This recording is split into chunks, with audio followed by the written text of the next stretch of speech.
हींअर सम्झायो त माना के लफ़्ज़ हूंदा आहिनि जिन जो साउंड हार्ड हूंदो आहे ऐं के लफ़्ज़ हूंदा आहिनि जिन जो साउंड सॉफ्ट हूंदो आहे। त Yes. सर माना हार्ड साउंड में तव्हां जीअं ॿुधायो त सर माना को हार्ड साउंड हुजे न जेके माना पाण बि ॻाल्हायूं जीअं इंग्लिश हुजे सर जीअं तव्हां सम्झायो त इंग्लिश त एल जेको आहे उहो हार्ड थो थियो वञे उनखे सर ब्रेक थी हणिजे त उनखे सर माना अंदरूनी माना उनखे चवण लाइ ॿी हिकिड़ी पोटेंशियल थी खपे। Yes. ऐं सर उन खां अलावा जेको तव्हां सॉफ्ट साउंड बि ॿुधाया जीअं त सर स्पीक हो हाँ सर ईअं माना सही है हाणे ऐं sir sir yes yes yes sir हेन जेको आहे हेन वो सॉफ्ट आहे हार्ड आहे छा हेन हेन थोड़ा स्पेलिंग ॿुधाए मतलब ॿुधाए हैंड छा सर HEN हाँ उकली सर HEN ये सॉफ्ट है। हाणे ने रूल पढ़ो when C is followed by I E or Y it makes a soft sound। जब C के बाद ये तीन वर्ड्स आते हैं इनमें से कोई भी आता है या I आता है या E आता है या Y आता है तो वो सॉफ्ट साउंड देता है। जैसे आइस आइस C के बाद क्या है Y है तो हम इसको सॉफ्ट पढ़ेंगे आइस। लाइस के बाद क्या है E है तो हम लाइस पढ़ेंगे। प्लेस के बाद क्या है E है तो हम प्लेस पढ़ेंगे। प्लेक नहीं पढ़ेंगे प्लेक नहीं पढ़ेंगे प्लेस पढ़ेंगे। माइक माइक ई है। सिटी सिटी के बाद आई है सो सी पढ़ेंगे किटी नहीं पढ़ेंगे। Got it.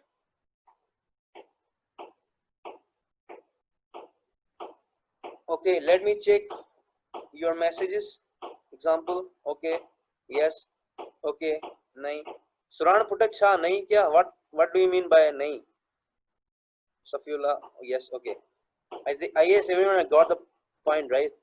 Istaba very good Ayman very good Safi Asif okay let's move now ahead आगे थोड़ा चलते हैं जल्दी जल्दी से। उसके बाद ये है आपका page number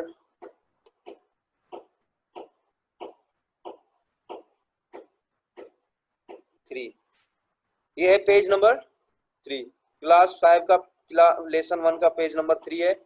Pronounce the words given below. If a word has a soft C sound, write it inside the circle, and if it has a hard C sound, write it inside the cup। अब class 5 वाले focus करो। Exercise number 3 है आपको ये एक cup दिया हुआ है एक सर्किल दिया हुआ है कह रहा है कि ये 2 4 6 8 10 देयर आर 10 वर्ड्स आपको ये पढ़ने हैं। आपको बताना है कि कौन सा वर्ड सी का सॉफ्ट साउंड दे रहा है कौन सा हार्ड साउंड दे रहा है। जो हार्ड साउंड दे रहा है वो आपको क्या कहाँ रखना है a soft C sound right inside the circle।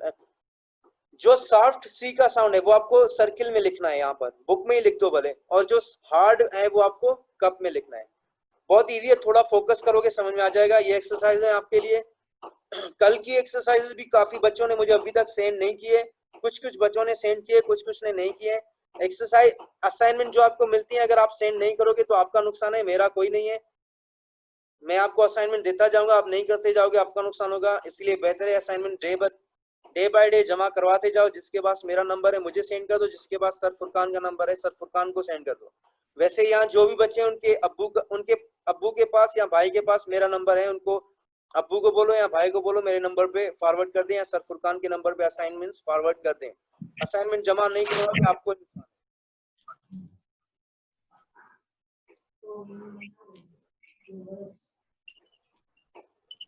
okay let's move ahead।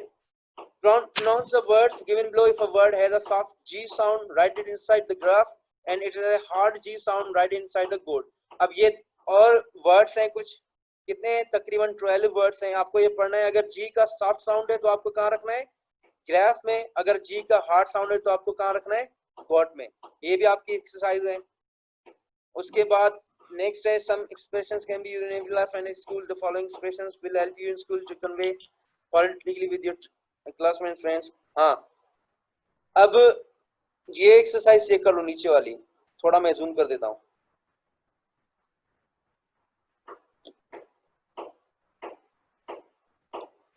कह रहा है some expressions can be used in everyday life and at school। कुछ एक्सप्रेशंस होते हैं जो आप डेली लाइफ में यूज करते हो और स्कूल में भी यूज करते हो। The following expressions will help you in school to converse politely with your classmates and friends. नीचे जो expressions दिए हुए हैं वो आपको हेल्प करेंगे. आप स्कूल में हो और आप किसी क्लासमेट से बात करते हो, अपने दोस्तों से बात करते हो या अपने टीचर से बात करते हो, बात करते वक्त आप पोलाइटली मतलब नरम अंदाज से या प्यार से किसी से बात करना कैसे करोगे? When asking for help from someone, जब आप किसी से हेल्प मांगते हैं आपने बोलना है कैन यू प्लीज हेल्प मी, क्या आप प्लीज मेरी मदद करेंगे? आपको ये नहीं कहना है कि हेल्प मी, आपको कहना है can you please help me. For example अगर अंशाल है, अंशाल को फॉर एग्जाम्पल सफी से कोई काम है, कोई फेयर कॉपी लेनी है, तो अंशाल क्या कहेगा? Safi can you please help me. सही है, Safi can you please help me. ऐसे नहीं करोगे सफी हेल्प मी, ऐसे नहीं, Safi can you please help me. ऐसे ही नेक्स्ट है hi I was wondering if you could help me solve this problem. ये दूसरा एक्सप्रेशन है, आप इस अंदाज से भी बोल सकते हो. Hi I was wondering if you could help me solve the problem. Hi I was wondering if you could help me solve the problem. ऐसे नहीं hi would you solve this problem for me, ऐसे नहीं, आपको ये expression देना है hi I was wondering if you could help me solve the problem. ये भी एक्सप्रेशंस हैं. जैसे हम कहते हैं ना कि मैनर्स और इथिक्स से बात करना चाहिए, जैसे कोई बड़ा है उनसे आप करके बात करनी है. आप अपने अब्बू को तू या तुम करके बात नहीं करते. अब्बू तुम कहाँ हो, अब्बू तुम कहाँ हो, तू कहाँ है, ऐसा नहीं. अब्बू आप कहाँ हैं, ऐसे हम बात करते हैं ना सिंधी में. ऐसे इंग्लिश में भी कुछ इथिक्स और मॉरलिटी होती है या कुछ एक्सप्रेशन होते हैं, उसके हिसाब से आपने बात करनी है. Got it? यहाँ तक समझ में आ गया? सारे क्लासेस के लिए, सिर्फ क्लास 5 के लिए नहीं, सारे क्लासेस के 5, 6 और 7 तीनों क्लासेस के लिए. उसके बाद दूसरा है when asking to repeat something से, अगर आपको किसी ने कुछ बोला कि आप कराची जाओ, आपने सुना नहीं, आप उसको क्या बोलेंगे कि रिपीट करो. कैसे? I beg you pardon, can you please repeat yourself. I beg you pardon, can you please repeat yourself. I beg you pardon, can you please repeat yourself. I'm sorry, can you please come again? I'm sorry, can you please come again? I'm sorry, can you please come again? आपने ऐसे पूछना है. अगर आपको कोई बात समझ में नहीं आती, अगर मैं आपको पढ़ा रहा हूं, मैंने आपको ये एक्सरसाइज समझाई, आपने समझी नहीं, तो आपने क्या कहना है? Sir I am sorry, can you please come again. Sir I beg you pardon, can you please repeat yourself. समझ में आ गया? ये इनको बोलते हैं एक्सप्रेशंस. The last one है when asking why someone is upset and sad. आप किसी को देखते हो वो सैड बैठा हुआ या अपसेट बैठा हुआ है, आप उसको पूछोगे. कैसे पूछोगे? Hi, I have been noticing you. If there's something that has upset you or made you sad, you can always talk to me. Hi, I have been noticing you. मैं आपको काफी देर से नोटिस कर रहा हूँ. If there's something that has upset you or made you sad, अगर कोई चीज है जिसकी वजह से आप अपसेट हो और आप दुखी हो, आप मुझसे बात कर सकते हो. जैसे मैंने देखा कि रिवा जो है वो अपसेट है, मैं रिवा से पूछूंगा रिवा मैं काफी देर से नोट कर रहा हूँ कि आप अपसेट बैठी हो, क्या चीज है जिसके लिए आप अपसेट हो या आप दुखी हो, आप मुझसे पूछ सकती हो या मुझसे बात कर सकती हो. रिवा कहेगी सर मुझे ये असाइनमेंट समझ में नहीं आ रही इसलिए मैं अपसेट हूँ या मैं सैड हूँ. या बाहर कहेगा सर मुझे ये असाइनमेंट समझ में नहीं आ रही इसके लिए मैं अपसेट हूँ या मैं सैड हूँ, तो मैं उसको असाइनमेंट इजीली समझा दूंगा. यहाँ तक आपको समझ में आ गया? Yes yes yes yes, very good very good. उसके बाद हम पेज नंबर 4 पे चलते हैं. ये आपका पेज नंबर 4. इसको थोड़ा जूम कर देते हैं. जूम हो गया. इज एंड आर, ये आपको पढ़ाया था मैंने. Is and are helping verbs. ये भी मैंने आपको पढ़ाया था कि इज एंड आर क्या है? हेल्पिंग वर्ब्स हैं. Is used to talk about singular nouns in present. It is also used to form negative sentences and questions. For example, is का यूज होता है किसी भी सिंगुलर के लिए, जैसे she is a good girl, she is going, he is a boy, Asif is class 7 student, Govind is non-Muslim, etc. etc. उसके बाद हम इसका यूज करते हैं नेगेटिव सेंटेंसेस में भी यूज करते हैं और क्वेश्चंस में भी. For example he is not going home, he is not listening to me, he is not looking at the view. ये नेगेटिव है. उसके बाद क्वेश्चंस कैसे करते हैं? जैसे इंट्रोगेटिव होते हैं. is he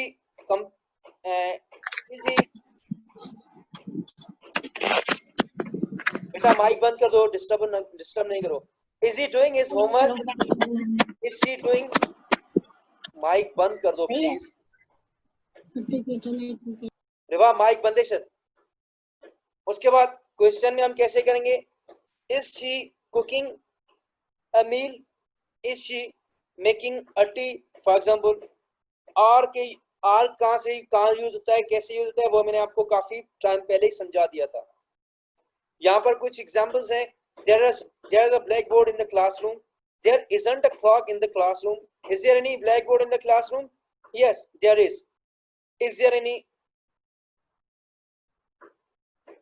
any clock in the classroom? No, there isn't. अब लेट मी टेल यू कि हमारे 40 मिनट्स जो है, आपको पता है कि 40 मिनट्स के बाद हमारी मीटिंग ऑटोमेटिकली एंड हो जाती है, क्योंकि हम फ्री वर्जन यूज कर रहे हैं। 40 मिनट्स के बाद हम रीस्टार्ट करते हैं मीटिंग को, क्लास को। 40 मिनट्स कंप्लीट होने वाले हैं, बाकी थोड़ी देर है, 9 मिनट है, तकरीबन 9 मिनट के बाद हमारी मीटिंग एंड हो जाएगी, फिर से हम स्टार्ट करेंगे। तब तक जिसको कोई बात समझ में नहीं आई है यहाँ तक, क्लास 5 में से पूछ सकता है जल्दी से। Yes sir, yes sir, yes sir, very good sir. Yes sir हम सर कल गए थे दुकान वाले के पास, सर उसने बोला कल शाम को बुक आएगी। बेटा टंडे से तो मिल जाएगी, इजीली टंडे से मिल जाएगी। यहाँ आपके साथ स्क्रीन मैंने शेयर कर दी है, आप इसके स्क्रीनशॉट ले लो, फिर घर में प्रैक्टिस कर दो। जिसके पास बुक नहीं है, क्लास 5, 6 और 7 का मैं लेसन बारी बारी से खोलता जाऊंगा, ओपन करता जाऊंगा। आपको स्क्रीनशॉट लेना है, स्क्रीनशॉट लेकर घर में आपको इसकी एक्सरसाइजेस करनी है, प्रैक्टिस करनी है। जिसके पास बुक है वो तो भले एक्सरसाइज स्क्रीनशॉट ना ले तो बेहतर है। उसके बाद इसने ऊपर इस समझाया हुआ है, नीचे आर समझाया हुआ है। आर आपको पूरा समझ में आ गया होगा, मैंने काफी बार समझाया हुआ है। उसके बाद एक्सरसाइज नंबर 5 है, write question and answer about the picture given below, use it, isn't, aren't, aren't in your sentences, be imaginative. For example मैं इसको थोड़ा जूम कर देता हूं, उसके बाद हम थोड़ा नीचे चलते हैं। अब ये इन्होंने पिक्चर दी हुई है, आपको पिक्चर दिखाई दे रही होगी। कह रहा है right questions and answer about the picture given below. आप एक तस्वीर नीचे देख रहे हैं, उनके बारे में आपको क्या करना है? क्वेश्चंस लिखने हैं और आंसर्स लिखने हैं। Use is, isn't, are, aren't in your sentences. Be imaginative. Imaginative मतलब आप सोचो दिमाग में। आपको क्या करना है? इज यूज करना है, इजंट यूज करना है, आर यूज करना है, आरंट यूज करना है। फॉर एग्जाम्पल मैं एक एक सेंटेंस बता देता हूँ। जैसे ये रोड है, इसके साइड में क्या लगे हुए हैं? ट्रीज लगे हुए हैं। फॉर एग्जाम्पल मैंने क्वेश्चन किया, is there any bike on the road? मैं यूज करूंगा इजंट, मैं कहूंगा no there isn't any bike. मैं कहूंगा are there any people on the road? मैं कहूंगा no there are not any people. मैं कहूंगा is there any green tree here? Yes, मैं कहूंगा yes there is a green tree.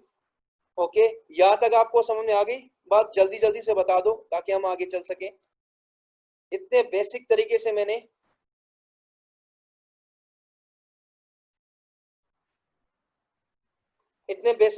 मैंने समझाया एक एक चीज को। बेटा आसिफ कल से जो टाइमिंग है वो फुरकान आपको शाम तक मैसेज कर देंगे। सबूर अगर बुक है तुम्हारे पास, आपके पास, तो बहुत अच्छी बात है। अच्छा हम आगे चलते हैं, थोड़ा एक्सरसाइज हमने कंप्लीट कर ली है यहाँ तक। उसके बाद हम नेक्स्ट पेज पे चलते हैं। नेक्स्ट पेज है हमारा ये भी आपको एक्सरसाइज पिक्चर्स दी हुई है, यहाँ पर भी आपको क्वेश्चंस और आंसर्स इमेजिनेटिव करने हैं आपको। उसके बाद ये है आपकी दूसरी एक्सरसाइज को हम थोड़ा जूम कर देते हैं। जूम किया हमने, थोड़ा और जूम कर देते हैं।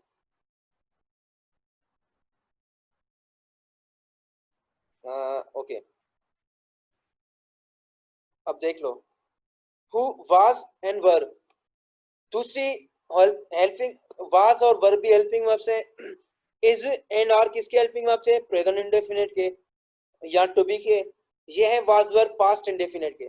For example was and were are helping verbs past indefinite, sorry past indefinite नहीं, सॉरी पास्ट इंडेफिनिट का डिड है, स्लिप ऑफ टंग हो गया, इसलिए जल्दी जल्दी से मुंह से निकल गया कि पास्ट इंडेफिनिट के हेल्पिंग वर्ब्स हैं वाज और वर, पर पास्ट इंडेफिनिट के नहीं है, पास्ट कंटीन्यूअस के हैं। फॉर एग्जांपल वाज एंड वर, और ये टू बी के भी हैं।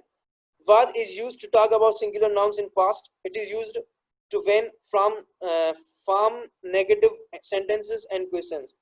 वाज और वर का वही कॉन्सेप्ट है जो हमने इज और आर में समझा है। वाज कहाँ लगता है, सिंगुलर में लगता है और नेगेटिव और इंट्रोगेटिव में लगता है। वर कहाँ लगता है, प्लूरल में और नेगेटिव और इंट्रोगेटिव में लगता है।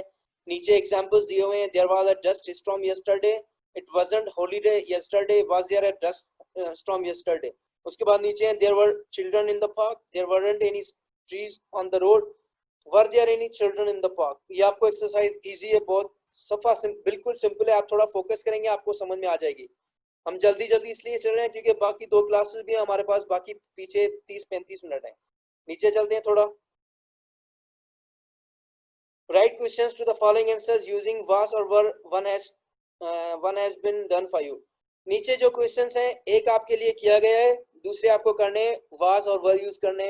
Was there many children at the mela, there were many children at the mela. Yes, ये पूछ रहा है क्या मेले में काफी चिल्ड्रन थे। नीचे जवाब दिया हुआ है हाँ, मेले में काफी चिल्ड्रन थे। Yes, the shops were open yesterday. ये आपको आंसर दिया हुआ है इसने, आपको ये ए है, ए सॉल्व किया गया है। बी है, बी आपको सॉल्व करना है। बी का आंसर दिया हुआ है, सी का आंसर दिया हुआ है, डी का और ई का भी आंसर दिया हुआ है। आपको क्वेश्चंस लिखने हैं बुक में ही। अब अगर किसी के पास बुक है तो बुक में ही आपको आंसर लिखे हुए हैं और आपको क्वेश्चंस लिखने हैं बुक में। समझ में आ गया? जल्दी जल्दी से बता दो, अब तो हेडेक होना शुरू हो गया है। जल्दी से बता दो, समझ में आ गया? Yes yes, okay, very good. Yes sir.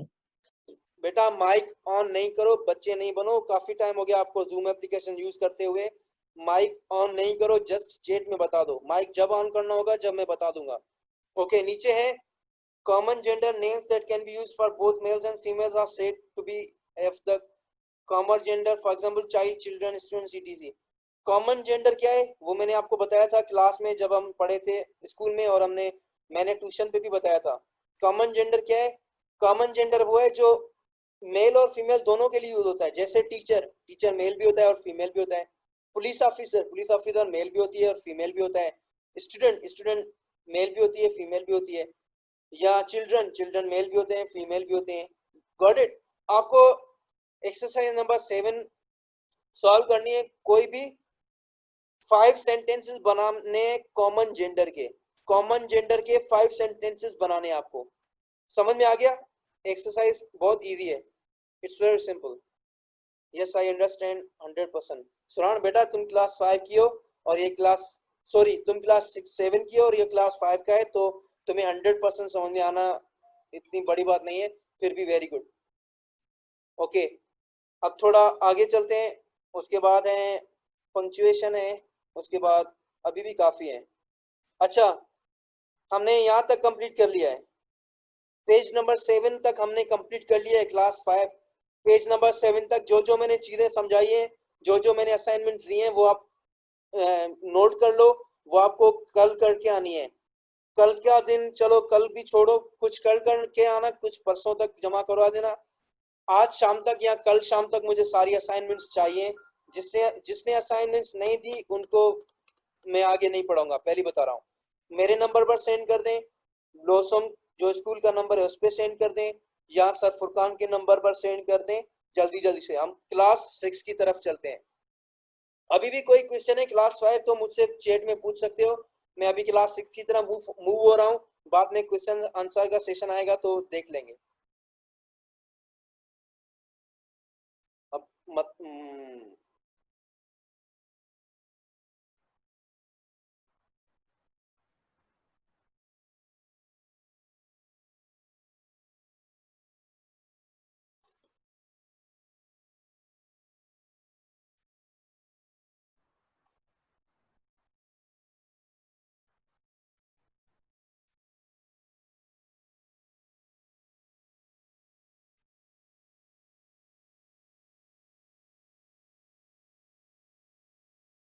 Okay, आवाज आ रही है आप सबको?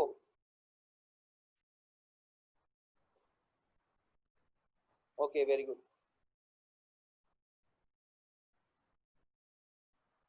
अब थोड़ा आगे चलते हैं। हाँ बेटा माइक बंद कर दो, माइक बंद कर दो, माइक बंद कर दो।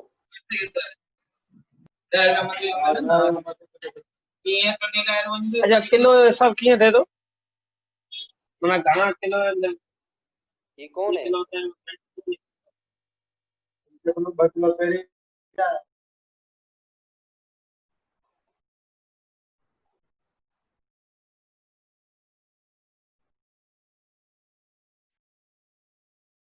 वो एक minute, let me share screen with you. Class six का लेसन नंबर 1 है जिसका नाम है रोड सेफ्टी। उसके बाद मैं आपके साथ स्क्रीन शेयर करता हूं। अगर स्क्रीन आ